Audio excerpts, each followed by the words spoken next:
Good morning, good afternoon, good evening, wherever you are. My name is AS and welcome to my YouTube channel. I would just like to start by saying happy holidays to everyone who is celebrating a holiday today, either in the United States or somewhere around the world. And I hope that you have the opportunity to spend it with someone that you love or doing something that you love. Speaking of something that you love, I think we can make a great transition into the topic of today's video, which will highlight 10 of the best video games that came out in 2022 that I have personally experienced. While most of my time these past 365 days have been spent on older titles, there are several new games that not only presented a fresh experience, but also set the benchmark for what I will search as I tackle games in a specific genre. Before we proceed, I would like to establish a number of ground rules. First, I will not include any remasters or remakes, with a single exception. Crisis Core Final Fantasy VII Reunion and The Last of Us Part 1 were fantastic and arguably the best versions of said product, but I want to give the spotlight to titles that do not depend mostly on the success of older versions. Secondly, the ranking of the following picks is based on my Twitter reviews, which I will include in the description box below. Lastly, the video will obviously be subjective and will surely rub certain people the wrong way because a specific title is not presented here. If you have other titles that are not in this video and should deserve the time of day, please let me know in the comment section and we can discuss them. Without further ado, let's rank my top 10 best video games of 2022. Number 10, Stray. We will kick it off with a game that has a basic yet adorable concept. You play as a cat that was separated from his friends, and your goal is to reunite the cat with the missing companions. Based on the simplicity of the title's nature, how come it is in the same conversation as titles that have a much grander scale? It is because it achieves its goal in such a superb fashion, as well as by implementing a cast of voiceless characters that deliver a heartwarming narrative. In addition, the presentation is wonderful, the protagonist's behavior resembles a real-life cat, and the lore-enriched environments made my playthrough a pleasure to experience. The necessary backtracking at times and the bang for the buck feature stopped Stray from climbing higher on this list, but it is one of the year's biggest darlings and one that, unsurprisingly, made it to the conversation of the year's best games in the recent Game Awards celebration. Number 9, The Artful Escape. If we are talking about technicalities, this game should not be on this list because it was originally released on the Xbox and PC last year. However, it made its way to PlayStation devices this year, and it was during its arrival to Sony's consoles that I decided to give it a shot. As a novice guitar player myself, I loved so much of what The Artful Escape had to offer. The unique visuals and exceptional choice of musical tracks were pure chef's kiss. The voiceover performances were hilarious. The characters were cool and unique. The story was interesting, despite a few scenes not connecting on a personal level. If you are interested at all in music or more specifically guitars, you owe it to yourself to play this title. If I had any major complaints about it, I wish that the guitar battles were more challenging. I say it as someone who is a massive fan of the Guitar Hero games, so maybe I was spoiled by those titles to the point that the omission of challenge was a standout for me. Nonetheless, I stand by what I said. Play The Artful Escape. Thank me later. Number 8, As Dusk Falls. As Dusk Falls is this year's hidden treasure, since I've seen many people overlook it or simply pass by it as a quote-unquote PowerPoint presentation. Needless to say, it is much more than the insinuated insult.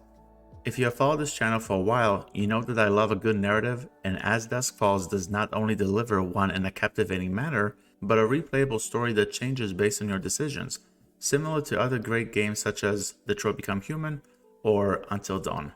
Let's go through the positives of this gem. The visuals, despite the slow frame rate, are gorgeous. The voice performances are top-notch and deserve much recognition. The amount of plot branches is impressive. The plot has several high points that will keep you on the edge of your seats. The pacing may take a few hits here and there. The core of the title and what will gravitate you towards it is the narrative, and overall, As Dusk Falls is a success that, in my opinion, will be appreciated with time. If you have the opportunity to experience it and you enjoy a good tale, don't hesitate. Go for it and check out this Microsoft exclusive.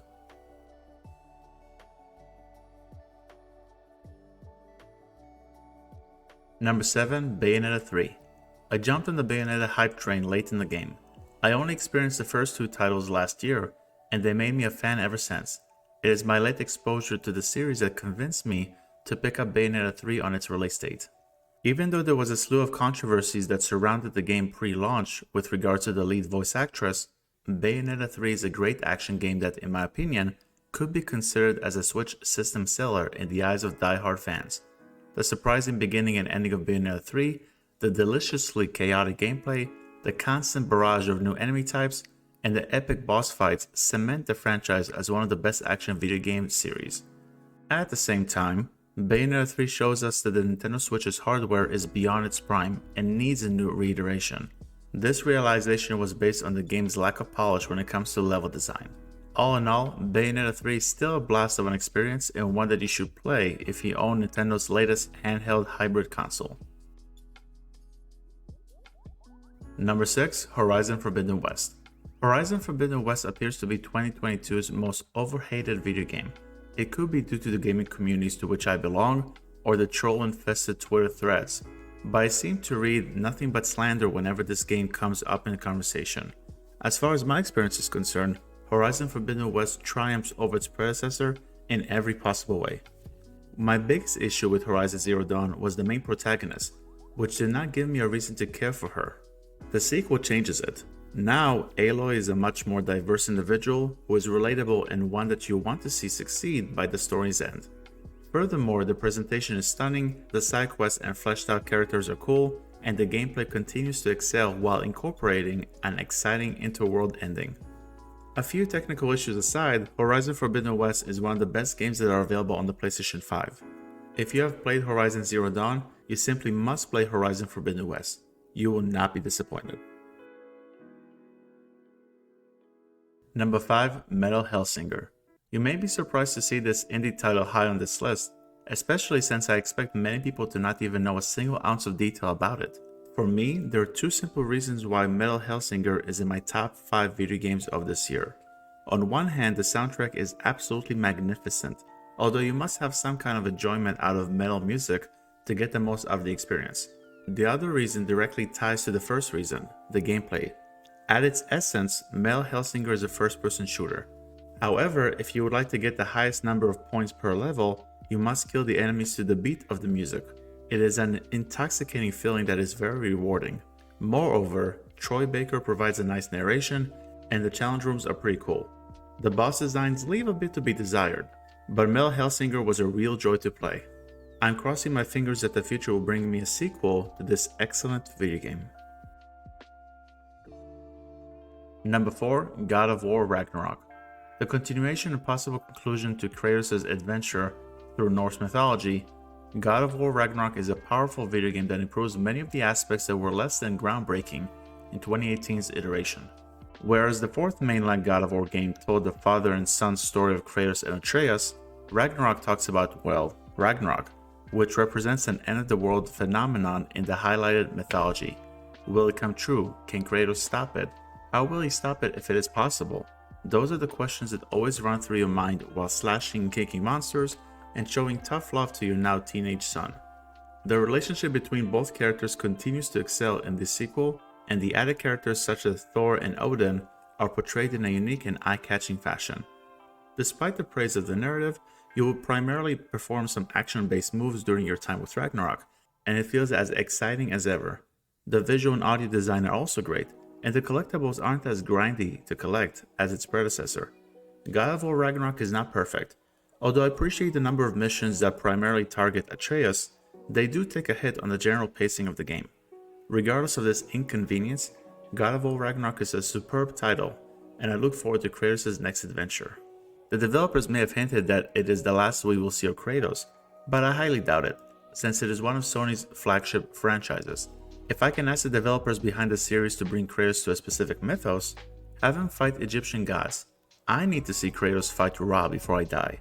Thanks. Number 3. Teenage Mutant Ninja Turtles Shredder's Revenge. Even though I am playing through a beat-em-up game that may provide the number 3 spot on this list some competition, Teenage Mutant Ninja Turtles Shredder's Revenge is not only one of the best co-op experiences that I have ever played, but also one of the best beat-em-up titles of all time. I used to watch TMNT as a child, and being able to experience an accurate video game adaptation is a treat.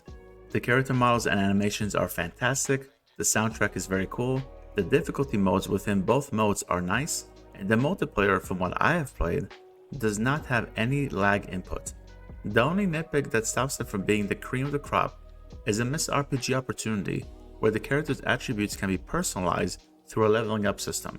With that being said, it is, as I explained, a nitpick in a masterpiece of a product. If you want a fun video game experience that you can play while sitting on a couch by yourself or with friends and family, don't think twice about trying Teenage Mutant Ninja Turtles Shredder's Revenge. Number 2, Sifu. Earlier I mentioned this year's Game Awards.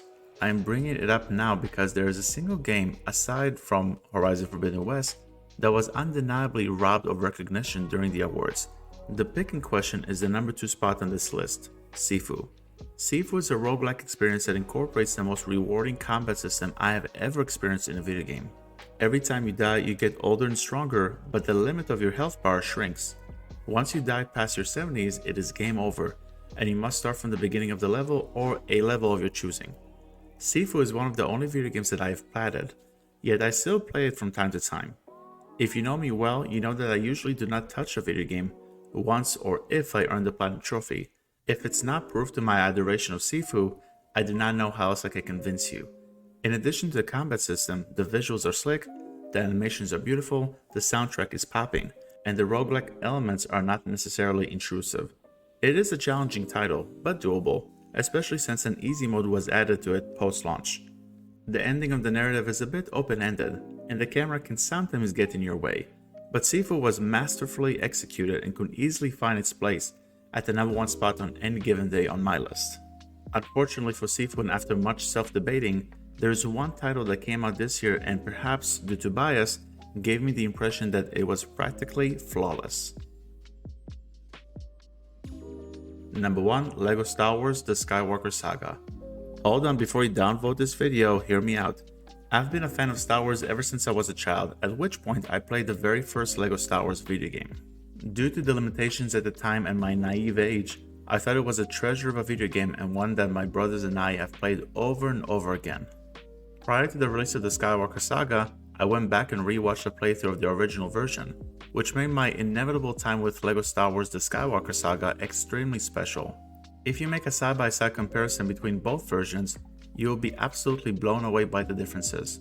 For starters, this game is the introduction of voice acting to the LEGO titles, which provides a much needed context to the narrative it is trying to tell. Furthermore, the combat has been significantly improved, allowing you to perform combos and including really fun boss fights.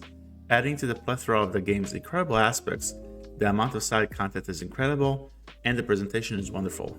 I stated in my previous pick that this game is practically flawless, and I firmly believe it. I had rare frame rate drops and a single game-breaking bug in my numerous hours that I spent with the title.